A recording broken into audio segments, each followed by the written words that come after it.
This is FX Medicine. I'm Andrew Whitfield Cook, and we're here at the 2017 UIC, United in Compassion Symposium. I'm here talking with Professor Deidi. That's right. Did I say that correctly? Yeah, sure. Deidi, can you please take us through your research? What do you do? I have a laboratory for cancer research in the Technion. Technion is similar to the MIT. It's the Technology Institute of Israel. Right. We don't have literature, we have accurate science and engineering and computer science. Yeah. So I have a laboratory for cancer research. And 2 years ago, I saw a paper that's showing that treating breast cancer with cannabis is blocking the ability of this cancer to invade, to create metastasis. And that was the center of my work that days, and that was very interesting. And we started to check the anti-cancer properties of cannabis. That was 2 years ago. The result was quite remarkable. We saw that there is a differences between the type of the cannabis to the types of the cancer. So specific types of cannabis can kill specific types of cancer. And we're talking about killing cells in the plate. I'm not a physician, I'm not treating patients. I don't know if it's really can work on patients. Yep. Let's not Yep, take it to the right. Yeah. But on a plate, in research, the molecules of cannabis were very potent to kill the cancer cells. But we see a distinguish between types of cannabis. Strain number 1 killed prostate cancer, while strain number 2 didn't kill. Strain number 2 attacked the liver cancer, but not strain number 1. So we want to understand what is the difference between them. And we're very surprised to understand that people don't really know what we have in the cannabis, what are the active compounds of the cannabis. And in order to distinguish between them, we had to identify them. So in cannabis, we have over than 500 active molecules, pharmaceuticals active compounds. There is a group called cannabinoids, which are the unique compounds of cannabis that cause, one of them, the THC, cause for us to feel high or to be stoned, but the other ones from the same family, we'll call it, called cannabinoids. In our body, we have the endocannabinoid system that they are connected with it. I won't go to the details. Yeah. The point is that people could see up to 5 cannabinoids that day, so THC, CBD, CBG, CBN. But we had more than 100 from this one, and we couldn't identify it. If we skip 2 years further, today we are the only lab, at least as far as I know, that have the ability to identify all the active compounds in the cannabis. And this opened the world to my lab, because now every grower, every clinical trials, every startup wants to know exactly what they're working with, what they have in there. Why one strain increase appetite while the other is not increase appetite? Why one strain is good for Crohn's disease and the other don't reduce inflammation? The reason is because they have different compounds inside, and we have now the ability to see them. In that time, it changed the lab totally, and today we have few groups in the lab that more working on many aspects. Is this one of the aspects that's going to hold up research on cannabis? And by that I mean, cucumbers are seasonal, mandarins are seasonal, strawberries are seasonal. Are we going to see a seasonal effect with these phytochemical spectrums with regards to strain, time of cultivation, type of preparation, and indeed type of administration? Is this going to be a quagmire that's going to bog down cannabis research and the furthering of cannabis treatments? Yes, that's true. We're talking about a plant, a living creature, and it changes. So there is difference if you pick up in the summer or you pick up in the winter, or even the hour of the day will change the active compound, the secondary metabolites there. And this makes this plant much more complex, or to use it as a medicine, much more complex. How we dose something if we don't know what is inside, how we keep the treatment, the same treatment. We're following up on many patients in Israel. So you see that patients are treating, let's say, for Crohn's disease. So for a few months it's worked perfect, and 1 month it's stop to work. And when we check, we see that the plant changed. So that was over time, even sitting on the shelf. Yeah. Right. No. So every batch that the plant, so the growers in Israel pick up batches every 3 months or something like that. Right. So we can pick different, batch. So the plant are changing Yep. between, as you said, summer to winter or stuff like that. Gotcha. But that was a good question. If it's standing on the bench, on the shelf, does it change? Yeah, this Nobody was knows. What is the shelf life of extract of cannabis? So it seems like we're going to have to go down the road almost like probiotics. We're going to need let's say an organism, be it a plant, that has a reference strain. It adheres to that reference strain or those reference characteristics, and those reference characteristics are stable throughout the life of the product until expiry, or until a given time where that product is reasonably used up. So I think there is a lot to learn here. I will take from our conversation one step backward. I will say I'm not pro-cannabis. I'm not a user, and for me, if it was a different plant, it was much easier in my life, okay? Right. But this is what it is. And when I started, I was I wouldn't say against, but I was very naive, and I'm a scientist. What is not accurate, what I don't see, I don't believe. Yep. I can say after 2 years that I don't think the world can take the wheel back. There are things that we see that there is no doubt that the cannabis is making a huge change. It's a very potent medicine. We're talking about kids with severe epilepsy. We heard today about a kid with 500 seizures a day. Yeah. So I can tell in Israel we're following kids with 100, 150 seizures. They took all the medicines we have in Israel authorized, nothing helped them. It's called orphan disease. We don't have any tool to treat them. Yeah. Now we give them cannabis and the seizures are gone. Okay, so it's not for all the kids. So from 200 kids, we have 9 kids with seizure free. But these 9 kids, we saved their life, right? We didn't so out have of 200 anything. children, you had 9 kids? Nine 9 seizure free. 9 seizure free, and another. That's I would say 191 with seizures. right, but another something like 40 to 50% of the kids that the amount of the seizures reduced in a way that we called it very efficiently to 1 seizure a day from 100 to 1 seizure in 2 days. So it's not totally limited, but it's considered very efficient. Yeah. We still left it with 50% that we don't have anything to help them, but we help for 50%. It's a huge amount, and this is another tool. It's not the only tool. It's not the first tool, maybe. It's another tool to treat these kids. So there is some indication like epilepsy, autism, Crohn's disease, that you know that this one is a medicine that works very powerfully. So you can take the wheel back. But we're in a situation that we first treat these kids, we see how it's helping, and then I'm taking it to mice and to animal model to check how it's working. Right, okay. But this is the situation. We can't take it back. So to go back to your question, it's working. But we must learn how to treat better. How to use the right cannabis, the right strain to each indication. How to keep it very precise that what we get is the same in the summer and the winter. The agriculture, the farmers will learn how to do it.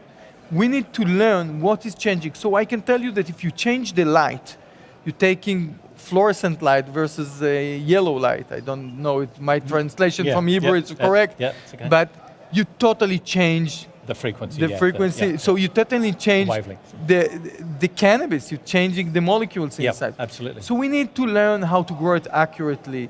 We need to learn how to dry it, how to pick, where to pick it, how to dry it, how to keep it. We are not there yet. So that's going to throw in another mix about even latitude of growing, growing conditions. Right. So not just the soil, but the light that it's going to be exposed to at varying latitudes. If you want it as a medicine. It just appears to me that there's a quagmire upon a quagmire on another level. Is it going to be the stage where we have a reference fingerprint? And I'm very cautious to make sure that people know that it's not a DNA fingerprint, but a phytochemical fingerprint of peaks and troughs. And then you have your new strain that you're growing, and you print out its fingerprint on a piece of cellophane, and you match it up. Is that what we need to get to the stage of? So I don't know how will be the future, but I can see few, ways how to do it. which will be a medicine that's repeatable. So think about it. If we know what is, how you called it, the fingerprint of the compounds inside that we need to treat some kind of disease, okay? It can be one compound, it can be 10 or 20, I don't care. But we know what we need, okay? Now we have, let's say, 10 different extracts from plants, which everyone have different composition. So today we have machines that make different colors when you want to paint your house, right? You coming and you pick the color that you know, and you said, my wife wants this purple, okay? And then the machine is just mixing between them and you get the right color, right? Yep. Think about it for cannabis. You need a combination of cannabinoids. You take 10 different oils or extract, and now the machine will combine them that you will get the right profile. Well, let's think about... Is that where you would like to head, this sort of I don't get know. an isolated I'm giving an idea. You know, I'm a scientist. I don't know. I'm throwing the idea, and then my students need to do it. So with the pragmatics of having the cannabis plant that's got eons of cultural use, we're hearing more and more that for most people it's extremely safe. There are risks, but they're not as great as what are touted by those that don't want to use it. And that likewise, some of the benefits have been overhyped, that they're not as great as some people might like to see that those people, in those people that do like to use it. Given that a doctor is going to use medical cannabis to help a patient, that's the premise that we're seeing mostly here. These people that have got intractable epilepsy, Crohn's, end-stage cancer or advanced cancer, untreatable, unremitting conditions that are not responsive to standard medical or accepted medical guidelines or treatment programs. A doctor sometimes has to say, I need to help this person in front of me. I haven't got the cellophane, I haven't got that. What do I do? So what do you think is a reasonable thing now and in the near future to say for a doctor to help somebody in this instance? So that's a great comment or great question, because as I see it now, it's exactly what you said. Because we don't know enough, we don't have enough knowledge. I wouldn't take it as a first treatment to a patient. No. Okay, that's not what I would do. I'm not a physician, but if I would stand in front of a kid, it wasn't the first thing that I would give him. But if I'm reaching to the point that I already tried what is reasonable, it's another tool. And that tool, we are gathering data more and more and more, okay, to understand what is the better to start with. And as you said, it's quite safe. There is side effect, and there is gain and loss from medicine, every medicine, and it's true for cannabis. But there is no overdose. People are not dying from taking cannabis. You can be stoned for a few hours, you will come back to yourself after that. So in general, it's very safe medicine, and I for sure would take it to the arsenal of the physician to use it. And in Israel, we are there already. So Israel succeeded to do something that I think most of the other countries didn't. Because we're giving it to very severe patients, the patients that we already tried everything, nothing worked, then we tried cannabis. It changed all the concept of the people about cannabis. Because now, here it's a medicine that really treated people that suffering a lot. And we're a small country, so everybody know one of his neighbor, his grandma, his brother, that have a Crohn, was hospitalized, tried this and that and that and that, nothing happened, and here cannabis helped. Here's your grandma that's suffering from cancer and she's vomiting, and then she's getting cannabis and her face changing, she's feeling much better. So all the concept of this as a medicine, very powerful medicine, change. So also the physician changed their thought about this medicine because they see how it's helping to the patient. So taking 2 years ago, my conversation with physician to how they are talking today, it's like a common knowledge that this is a medicine. We should try it also. I have to ask the question then, we talk about these examples that nothing worked and then, nothing worked and then, cannabis helped, cannabis did, cannabis worked. Is there facility that, given that we don't know all there is to know about cannabis, is there reasonable facility to say that we should actually be including it earlier in the treatment paradigm? that we shouldn't be leaving it as a last resort? So I think that it's in the hand of as a physician. Yeah. I'm not a physician, but I'm teaching in the med school, in the medical school. But what do you think? What's your opinion? These guys, that my students in the medical school, are the best students in the technical. Okay, let's give the physician. They learn a lot of years. They see a lot of patients.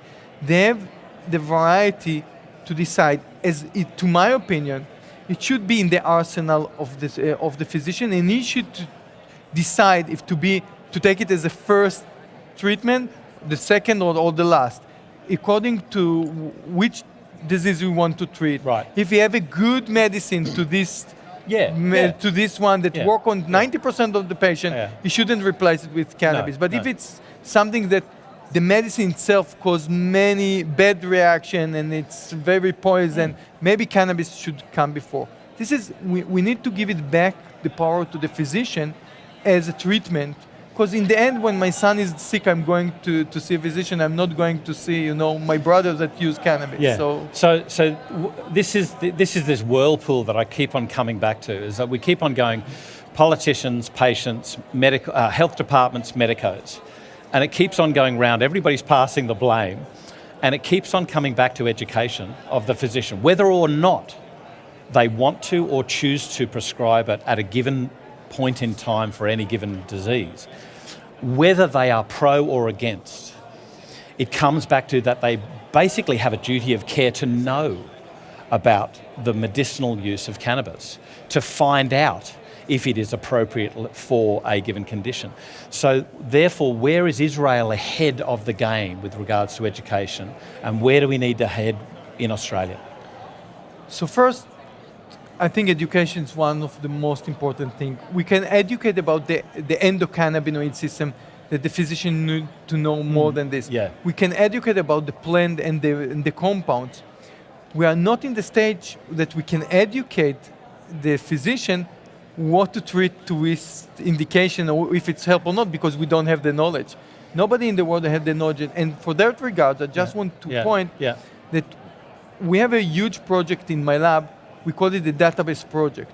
So we're trying to collect all the data on the patient and to learn. We're actually a huge clinical trial. People saying there is no clinical trials on cannabis. First, in Israel, there is more than 20 clinical trials. Right. But if you think about it, in Israel, we have 25,000 patients that get prescription from a physician for cannabis. Yeah. So this is like a huge clinical trial that we check it on people. It's not mice, right? So what we are doing, we're collecting all the data for one hand, one arm. We are checking every cannabis that's growing in Israel and the patient can get. Every cannabis, every pill, every extract is going through my lab, and we're doing all the identification, all the metabolomics for all the compounds in this. So we have like a barcode for everything that the patient can get regarding cannabis. Yeah. Then we are following up on the patient. We're collecting all the data from the patient.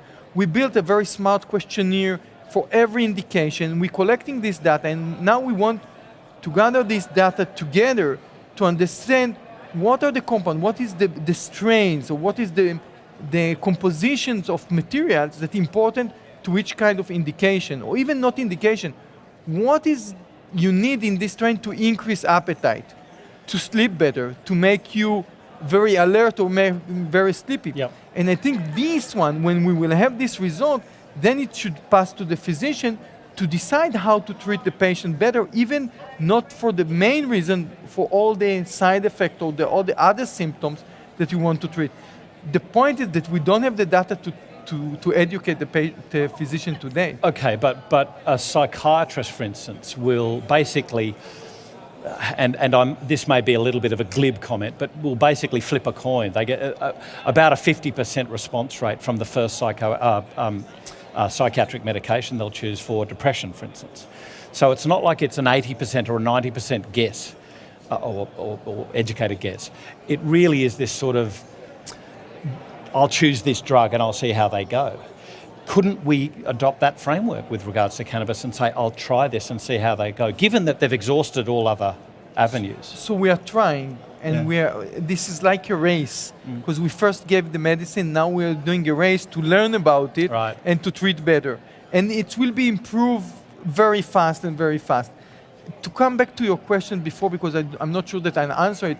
In Israel, we started to educate the physician. Yeah. There is a course, there is many courses running, part of them more private, part of them the hospitals organize, part of them the academic organize. So we have like 3 or 4 different conferences, very medical conferences regarding cannabis, but we have also courses that people like me, like Rafi Meshulam, like physicians that treat already 2 or 3 years, the growers that walking in front of the patient, coming and teach. But we had the first course ended a week ago, I think, from the Minister of Health, that now doing courses for physicians. 50 physicians approach this one, okay? And actually take a course, like in the university, for I think it's 8 or 10 times that they are coming for 3 hours every time, and educate about everything, about the endocannabinoid system, what we know about cannabis, what we know about treatments that are working, not working, what is the danger, everything, in order that they will be the front that will work in front of the patient, and they will teach backwards. So it's a head of department, really a senior But they haven't physician. started treating yet? No, in Israel, the hospitals and physicians treat already. Right. But that the Minister of Health gather, it's not me, gather very senior physician, head of departments, over there, gather them together, did a course to line up the knowledge, because everybody knows a little bit, everybody knows what he's doing, everybody learn while he's moving. So it said, okay, let's line up everyone try to increase the knowledge that they have and to improve the treatment. And I think this is the right way to go. Was there any feedback gained from that education to assess whether those people that had a negative viewpoint of cannabis at the beginning had changed their viewpoint, or indeed vice versa, those people who had a positive viewpoint of cannabis at the beginning had a negative viewpoint at the end of the education process? Did it change? So I don't think it changed. So first of all, in Israel, this change already happened. People or the physicians, but it's all the population, changed already the view. Yeah. So people that were against 2 years ago, I don't think they're against now. Right. When I got a license in the Technion to do cannabis research, I've been called to the ministry, like the vice president said to me, Deidi, why cannabis? Why to be involved? We don't really want to be involved. Today, now you nobody. get invited to dinners. Today I'm invited to dinner. So exactly. If somebody important comes to the Technion, they take me to my lab to show it.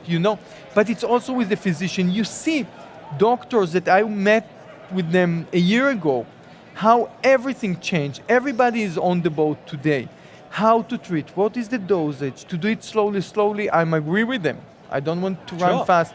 In the end, it's kids. It's people that suffer. You want to treat them the best. But in Israel, the common sense or the way we think about cannabis already changed. People looked about it as a medicine.